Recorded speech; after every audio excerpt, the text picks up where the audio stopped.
Forgot to do this before I took the tire off, but I wanted to see where the rim would be, and it's got a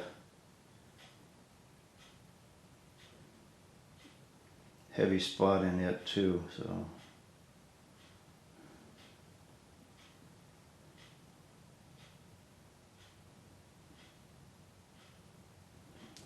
yeah, it's down here. The weight's up here on the top, so yeah. I'll think about that. One of the things that I did this time was to make sure the rim was down before I did anything. And now we'll put on the up on the shoulders here with our lube down the drop zone, up on the edges where the V's gonna go. Remember, we keep it off the rim, or the seat beading area on the flange. Got my arrow here and my arrow here. Now I did some online searching for when I got these Michelin tires from Motorcycle Superstore.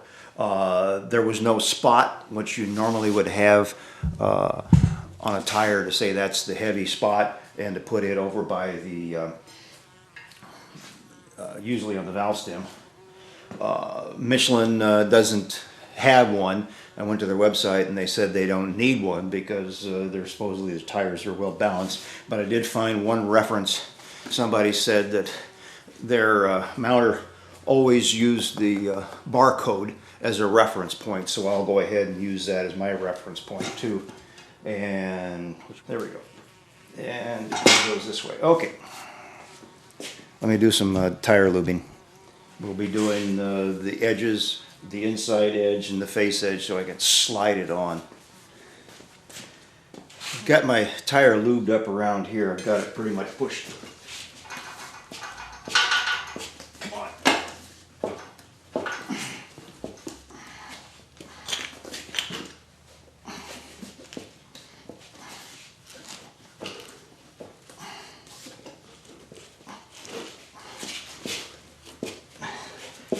Oh.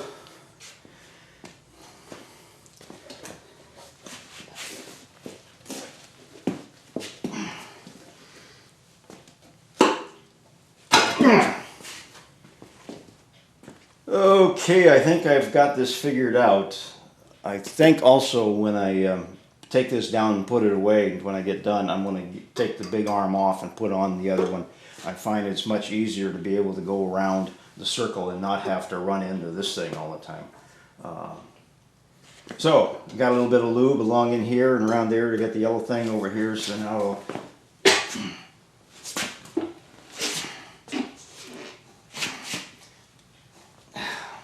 until it starts sliding on me.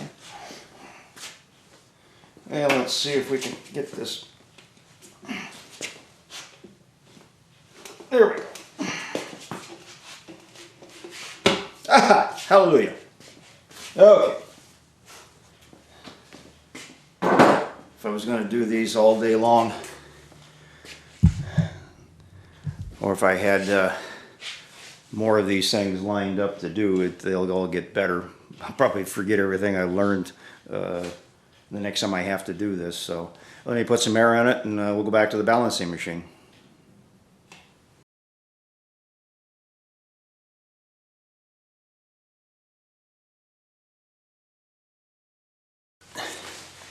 Well, I didn't waste any footage of balancing this front tire. It's one of those things of patience. It would have. It's the strangest damn thing until you do it yourself as to what really is a balance. I think I have it down now. So, but what I wanted to do was start the process putting the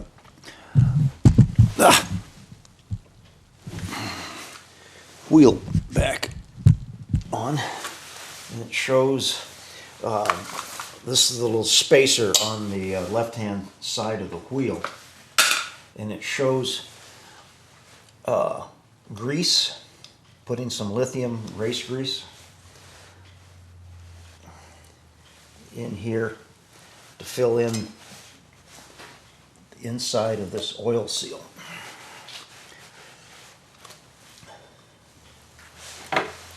That this guy fits into and runs on.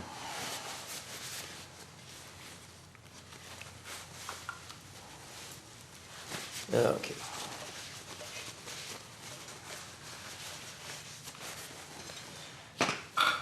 I'll need that until we get back to the speed sensor. Okay.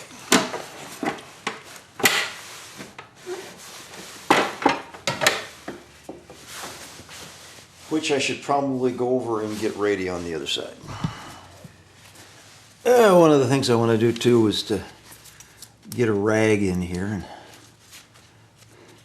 clean out the inside of the sensor, all the old grease that may be in there.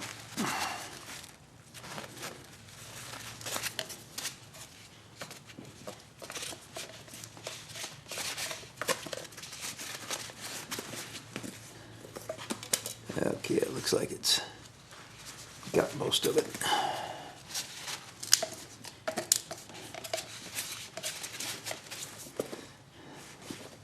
There's also a rubber seal here you want to be careful of. The sensor goes in here.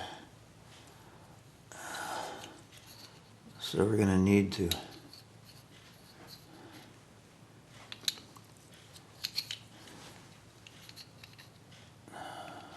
there's a little ridge inside here. You can't, if you got one open, you can see it. It doesn't rub it, so that's probably the magnetic sensor over there. So the lubing has got to be on the inside here.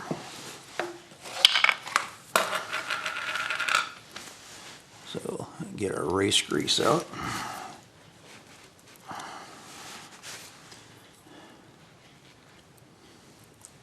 Get a nice coat on the inside around here.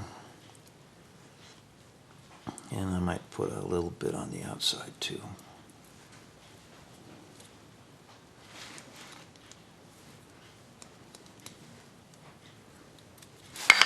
Back here.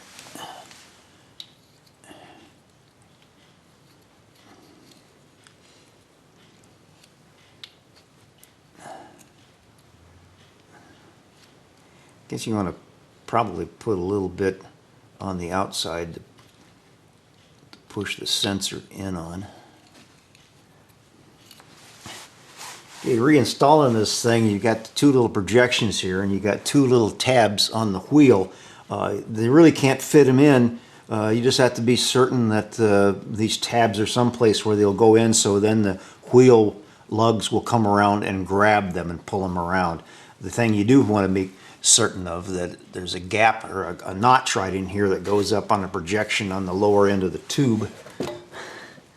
And will it fit in there? Yeah. Okay.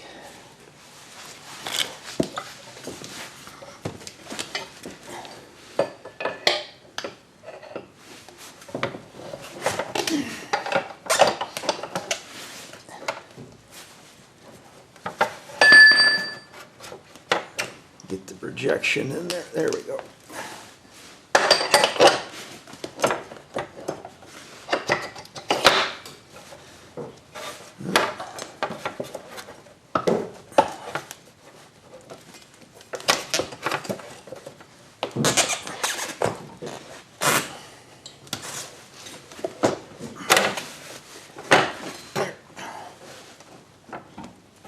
Oh.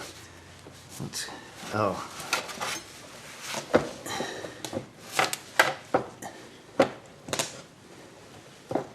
There we go. Projection still in? Yeah, okay. Pull the fender away to make certain that that groove is up in between there.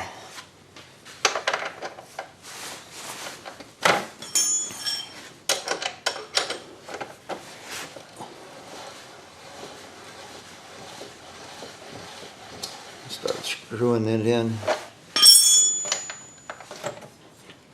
and you want to keep your eye out on this other side over here to where that spacer fits in. And that wheel isn't moving around. Okay.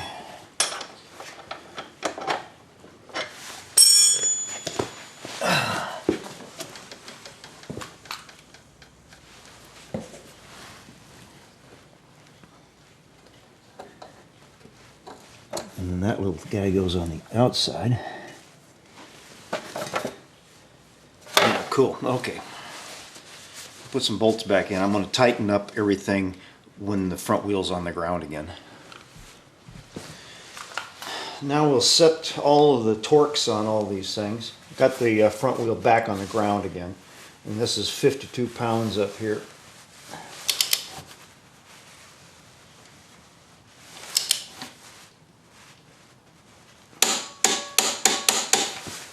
Okay. So much for that. Okay, we've got 29 pounds again on our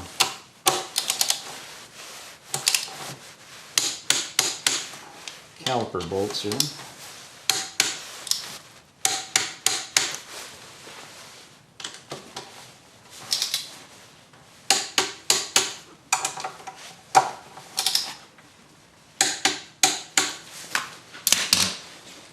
And the pinch bolt, let me reset up for that. I have to switch over to my 20 foot-pounds on my littler wrench, and then we'll get these two bolts or brackets bolts up here. And these guys up here are about 7 Newton meters, which isn't. Now, put these guys back. And we got 7 Newton meters again on these guys.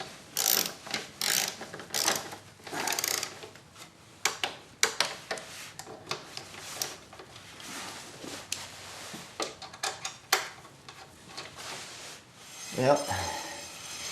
We got everything going here. Good.